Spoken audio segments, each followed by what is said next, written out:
कहा जाता है कि आईना सिर्फ चेहरा दिखाता है, लेकिन क्या हो अगर कोई आईना आपको आपका चेहरा नहीं बल्कि आपकी आखिरी रात दिखाने लगे? एक ऐसा आईना जिसमें देखने वाले हर इंसान ने अपनी मौत की एक झलक देखी। कुछ लोगों ने इसे तोड़ने की कोशिश की, लेकिन हर बार आईना पहले से ज्यादा साफ दिखाई देने लगा। आखिर उस आईने में ऐसा क्या राज छुपा था, और क्यों आज भी लोग उस आईने को देखने से डरते हैं? नमस्कार दोस्तों, मैं हूं नवीन पाठक और आप सुन रहे हैं वो खौफनाक रात। आज की कहानी है एक ऐसे पुराने आईने की जिसे लोग सिर्फ एक वस्तु नहीं बल्कि एक डरावना राज मानते थे। एक ऐसा आईना जिसमें इंसान अपना चेहरा नहीं बल्कि अपनी मौत का रास्ता देखता था। राजस्थान के एक पुराने शहर में एक हवेली थी जिसे लोग राठौड़ हवेली के नाम से जानते थे। कभी ये हवेली अपनी खूबसूरती और शाही इतिहास के लिए मशहूर थी, लेकिन पिछले कई सालों से वो हवेली बंद पड़ी थी। लोग कहते थे कि उस हवेली के अंदर एक पुराना आईना रखा है जिसे देखने के बाद इंसान की जिंदगी बदल जाती है। कहानी शुरू होती है एक इतिहास शोधकर्ता आदित्य से। आदित्य पुरानी चीजों और ऐतिहासिक वस्तुओं पर रिसर्च करता था। उसे एक दिन राठौड़ हवेली के बारे में पता चला। उसे बताया गया कि हवेली में मौजूद कुछ पुरानी वस्तुओं को संग्रहालय में रखा जा सकता है। इसी काम के लिए आदित्य हवेली पहुंचा। हवेली के अंदर कदम रखते ही उसे एक अजीब एहसास हुआ। चारों तरफ धूल, पुरानी पेंटिंग्स और दीवारों पर लगी घड़ियां जो कई सालों से बंद थी। लेकिन हवेली के सबसे आखिरी कमरे में एक चीज बिल्कुल साफ थी, एक बड़ा सा पुराना आईना। उस आईने का फ्रेम काले लकड़ी का था। उस पर अजीब तरह की नक्काशी बनी हुई थी और नीचे एक लाइन लिखी थी, जो सच देखना चाहता है उसे कीमत चुकानी होगी। आदित्य ने इसे सिर्फ एक पुरानी लिखावट समझा। उसने आईने की तस्वीर अपने कैमरे से लेने की कोशिश की, लेकिन कैमरे में आईने की तस्वीर नहीं आई। हर बार फोटो धुंधली हो जाती। उस रात आदित्य हवेली में ही रुक गया। रात करीब 2 बजे उसकी नींद अचानक खुल गई। उसे लगा जैसे कमरे में कोई और भी मौजूद है। उसने धीरे से आंखें खोली। कमरे में सिर्फ आईना था, लेकिन इस बार आईने में उसका प्रतिबिंब अलग था।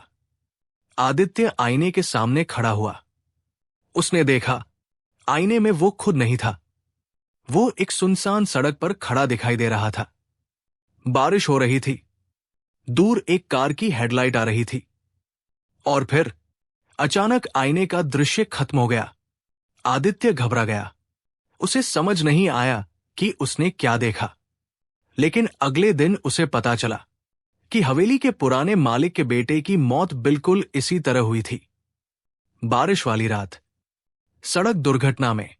अब आदित्य को यकीन होने लगा कि आईने में दिखने वाली चीजें सिर्फ भ्रम नहीं थी। उसने हवेली के पुराने दस्तावेज खोजने शुरू किए। उसे एक डायरी मिली। ये डायरी हवेली के पुराने मालिक की पत्नी राजेश्वरी देवी की थी। डायरी में लिखा था, ये आईना हमें एक व्यापारी से मिला था। उसने कहा था कि ये भविष्य दिखाता है, लेकिन उसने ये नहीं बताया कि भविष्य देखने की कीमत डर के रूप में चुकानी पड़ती है। डायरी के आखिरी पन्ने पर लिखा था, आईने में अपनी मौत देखने के बाद इंसान उससे बचने की कोशिश करता है, लेकिन शायद वही कोशिश उसे उस मौत तक पहुंचाती है। आदित्य डर गया, लेकिन अब वह इस रहस्य को खत्म करना चाहता था। उसने आईने को हवेली से बाहर ले जाने का फैसला किया। जब मजदूर आईने को उठाने आए, तो अचानक हवेली की सारी लाइट बंद हो गई। अंधेरे में एक आवाज सुनाई दी, तुमने देखा है, अब तुम भी इसका हिस्सा हो। सुबह जब लोग हवेली पहुंचे, तो आदित्य वहां नहीं था। सिर्फ उसका कैमरा और एक वीडियो रिकॉर्डिंग मिली। वीडियो में आदित्य आईने के सामने खड़ा था। वो कह रहा था, अगर कोई ये वीडियो देख रहा है तो समझ जाना कि आईना सिर्फ भविष्य नहीं दिखाता, ये अगले इंसान को चुनता है। वीडियो के आखिरी कुछ सेकंड में आईने में आदित्य के पीछे एक और इंसान दिखाई दिया, लेकिन कमरे में आदित्य के अलावा कोई नहीं था। कई महीनों बाद वही आईना एक पुराने सामान की दुकान में दिखाई दिया। दुकानदार ने बताया कि वो सिर्फ एक पुराना आईना है, लेकिन जब एक ग्राहक ने उसमें देखा तो उसे अपना चेहरा नहीं दिखा। उसे दिखाई दिया एक कमरा, एक बंद दरवाजा, और दरवाजे के पीछे खड़ा था आदित्य। आज भी कोई नहीं जानता कि वो आईना कहाँ है, लेकिन कहा जाता है अगर किसी रात आपको अपने आईने में अपना प्रतिबिंब एक सेकंड देर से दिखाई दे तो शायद आपको सवाल पूछना चाहिए, क्या आईने में दिखने वाला चेहरा सच में आपका है? आपके हिसाब से क्या वो आईना सच में शापित था, या फिर उसके पीछे कोई ऐसा रहस्य था जिसे इंसान समझ नहीं पाया? अगर आपको ऐसा आईना मिल जाए जो आपका भविष्य दिखा सकता हो, तो क्या आप उसमें देखना चाहेंगे?